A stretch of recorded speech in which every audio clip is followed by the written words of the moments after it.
Everything you see around you, the air you breathe, and the ground you walk on, is the result of a cosmic crime scene.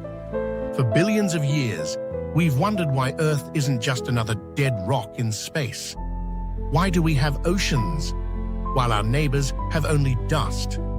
Today, we simulate the high-velocity planetary collisions that strip away our volatiles to forge a world unlike any other.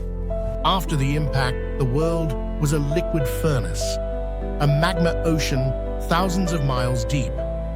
Gravity pulled the heavy metals deep into the dark, creating a beating heart of iron, our magnetic shield. The heat stripped away the light elements, the volatiles, but it left behind a precise chemical signature in the rocks.